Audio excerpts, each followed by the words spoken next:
Thanks for coming back. I want to continue with the growth of what I consider Canada to be a fascist country, which I'm quite certain that it is. I come into more and more examples of this, in particular our system of justice and our inability to offer Canadians a free and democratic election. And I want to we had a former Prime Minister named Jean Chretien, who is from the province of Quebec, and he had a very, very strong accent. And anyway, he couldn't get elected in his riding, and he was the Minister for Parks Canada. So he convinced a man named Genet, his name Genest, to run for the leadership opposite him of the other party, which was the Conservative Party.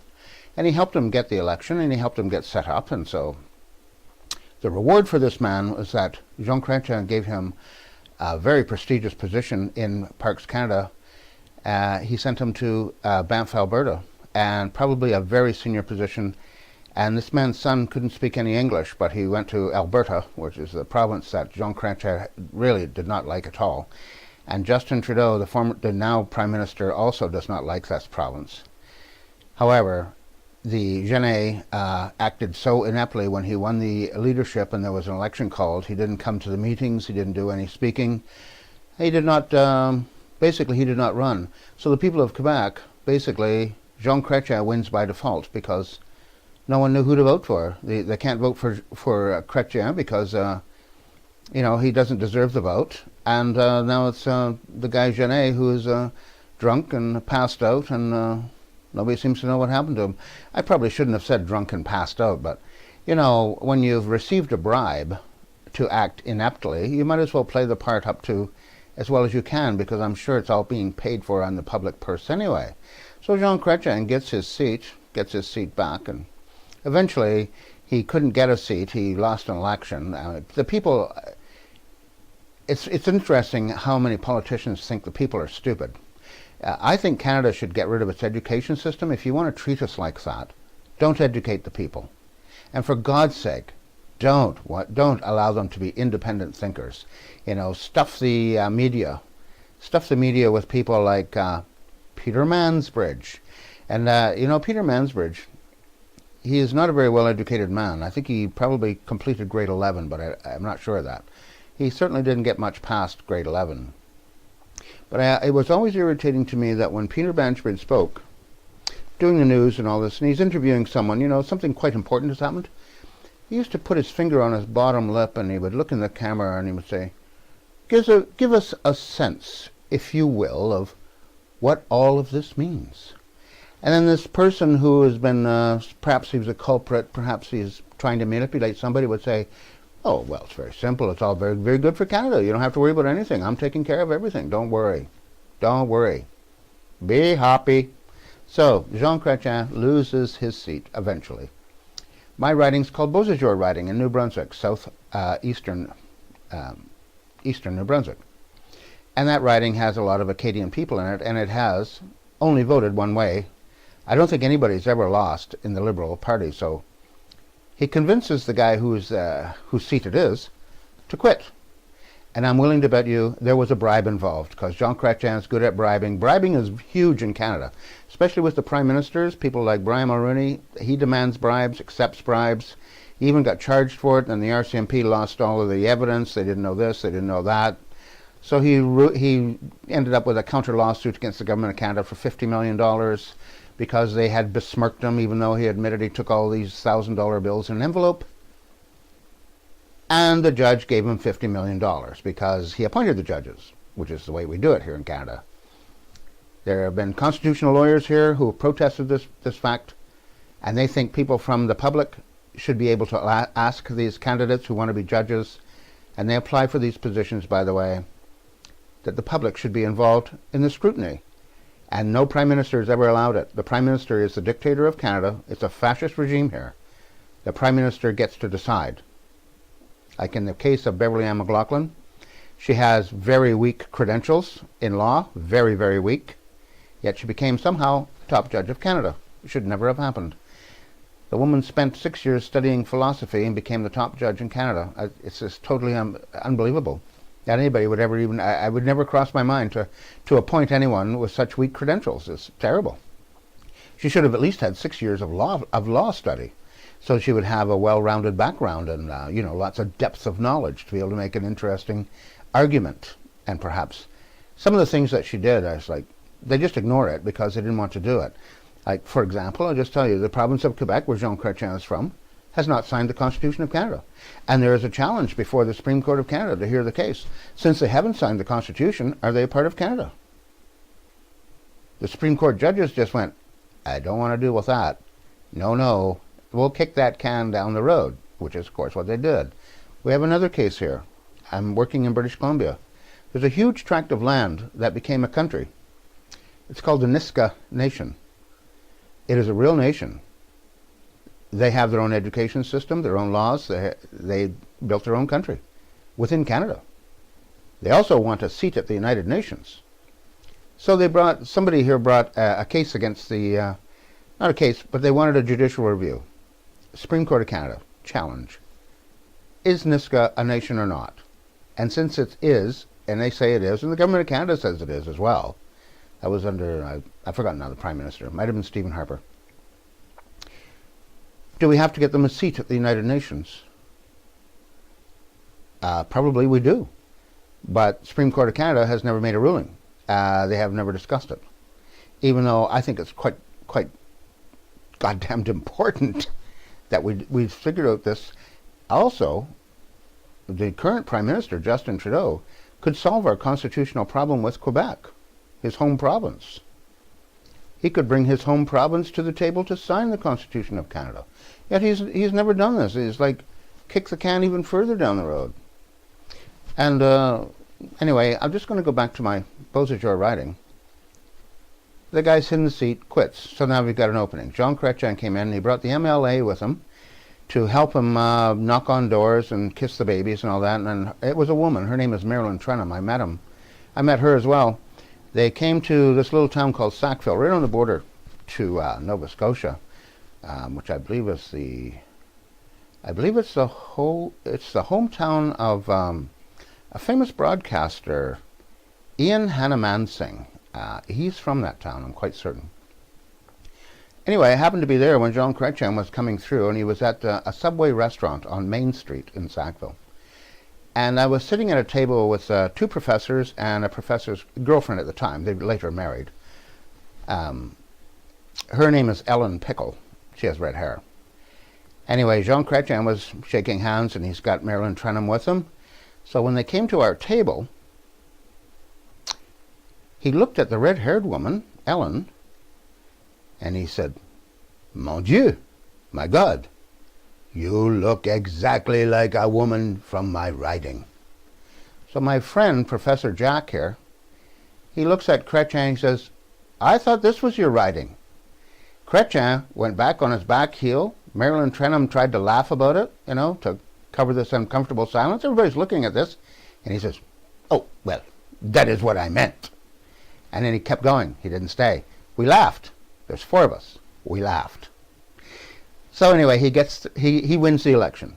And I'm sure he's paid a bribe to get the man to step down. He probably gave one of his kids a job in the government, which seems to be what politicians in Canada do. If you need a bribe paid, if they won't take the money and they won't take the drugs and no hookers or whatever it is, give one of their kids a job. In fact, it was such a joke in Quebec with Genet. Genet still makes fun of it, still laughs about it. He says, of course I took the bribe. He says, and I'm expecting more just for me. He says, my son's doing very well. His son has a job now, a big job. I bet the income was huge. And it's in one of the most beautiful places in Canada. The poor fellow can't speak English. So he's got to hire an assistant to do the translating, and I'm going to do this and I'm going to do that. And what is that? Oh, that's a dull-horned sheep. Oh, yes. Yes, we have those in Quebec, too. They're in the ski hills all the time. You've got to go around the dull-horned sheep in Quebec. I'm just joking. There is no dull-horned sheep in Quebec, not that I'm aware of. Anyway, but Jean Chrétien wins my riding, Beausejour riding. He's the leader of the party, but he doesn't have a seat, so he can't sit in Parliament. He has to do everything by telephone and waiting outside in his limo to talk to the ministers who come out who do have seats. So he doesn't have a seat. So he wins my riding, Beausejour. He wins it. He's on Atlantic television. I never forget this. I was watching this, and He's so happy, you know. He knew he had it hands down anyway. He knew he had it. Same as his writing when Genet was acting so inept. He knew he had it because he subverted democracy. He found a way around democracy and replaced it with fascism. That's what he did. Hitler did this to Germany in 1933. Hitler defeated democracy in Germany and replaced it with fascism. No one said anything because at that time, Hitler made an enemy for everybody to hate. You can look it up, who this group is. Anyway, here's Jean Chrétien on television. And this is how I remember it. He said this: "I am proud to be your representative here in New Brunswick."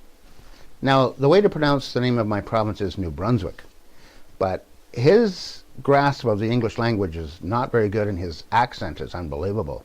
So instead of saying New Brunswick, he said New Broomstick. And then he said, "Thanking you very much." And he gets up and leaves. He went to Ottawa, so now he has a seat. He can sit in Parliament. The bribe is paid, got done, same as Quebec, the bribe was paid. Okay? Free and democratic elections do not happen, just like they don't happen in Quebec. And I would guess, you know, since this is tried and true in Quebec, that there should be a public inquiry to how many bribes have been paid for politicians to win elections in Quebec. This would be an interesting exercise. If we want to reinstall democracy in Canada, but the problem we have is there's nobody independent because the government has appointed everyone. And there's no members of the public who get to scrutinize it. This is a huge problem. And we're not addressing it. And no politician is going to address it. Jean Chrétien, he was very tight with Americans. I don't know if I've told you this before, but the people of Quebec have, in the state of Florida, they have their own town where they go to vacation. They've got their own radio station. They have their own newspapers. They only speak their own language. They don't speak English. Initially, I'll just, before I get onto that, Jean Chrétien decided he was going to do something with Atlantic Canada, which relies on natural resources like fishing. So a group in Boston, and I know this because I phoned them, they wanted to buy all the fish processing plants in Atlantic Canada. And they got Jean Chrétien on board. So this group's called FPI, Fishery Product International. I think I have it right. And in Boston, this group is thought to have, please don't quote me here, connections with organized crime. In fact, it's considered money laundering in Boston. The fish business has always been considered that in the Boston area. It's a good place to launder your money. So I was looking for a job at home, and I have fisheries background. I ended up on the phone with a guy from Boston, you know, and he listened to me, and I could tell he just didn't have any time to talk to me. But in the end, he says, "You know what? I don't have anything to do with it at all. We just bought the property, and we're managing all the product." He says, "We have salespeople here, we got salespeople in Canada, and we're trying to marry the two things together so that we can all be on the same page." That sounded to me like price fixing. But anyway, Jean Chrétien comes up with another plan. He brings in people from largely Jamaica to work temporarily in the fish plants of Canada. And they don't pay any rent. They're in little hotels like Super 8s on the side of the road. They don't pay rent. They're here for a limited amount of time. And then they go back home. And the locals cannot compete with them because their wages are subsidized by what I was told. I went to investigate on my own at Capellet, which is used to be called Cape Bald. Bald in French is Pelé without a Pelé. Anyway, it doesn't matter. I want to explain that to you. Anyway, I went there, and there's all these black people, they're young people, and they're very happy to be in Canada. They're very happy. I mean, now there's even a few mixed racial children running around. Anyway, they're happy to come here for a short period of time, make as much money as they can. They speak a brand of French called Creole French, I believe it's called. And I understand some French, you know, but I listen to them talk, and I have no idea what you just said. I don't know. Plus, they have this tradition of, it's like magic or something. I don't know what it is.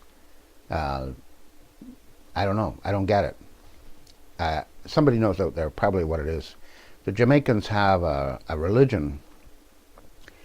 I'm going to do a show on that. I'll see if I can get that figured out.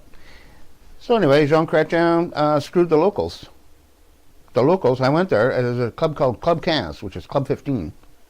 And I talked to people, you know. I want to know. So the bartender said to me, he says, we can't work in that plant. The wages have gone so low, it is better to be on welfare. Well, I said, and there were 3 black guys from Jamaica playing pool. I said, well, how do they get here? That's how I know all these details. He says, they don't pay rent. 40% of their income is paid by the government of Canada. They have subsidized wages. I said, holy shit. So Jean Chrétien, that's what he did to my riding, Beausejour riding. He eventually gets his seat back in his own riding, and he spent $2 billion on the creation of jobs there, which were all federal jobs. He built a prison, a huge one. He also built a fountain in the middle of a river near his house so he could watch the water go. It's nice, eh? When you're the Prime Minister of Canada. It's kind of like, it's like the way Fidel Castro lives. He doesn't live like the locals. Fidel Castro had a mansion. He had more than one. Even though he talked about power of the people, the people, the people, he lived like a monarch. Jean Chrétien lived like a monarch. I understand the problem with it. As George W. Bush said, I don't like dictators unless I'm the dictator. Anyway, this is one more example, and it's the fish, as they say, rots from the head down. The Prime Ministers of Canada are involved in bribery, and there's no way that you can't. It's conspiracy. 2 people conspired, Mr. Genet and Mr. Chrétien, conspired to rig the election in that province and in that riding. The people expected a fair and democratic system, and they were denied it by conspiracy, which is in most countries illegal. But in Canada, it is standard operating procedure.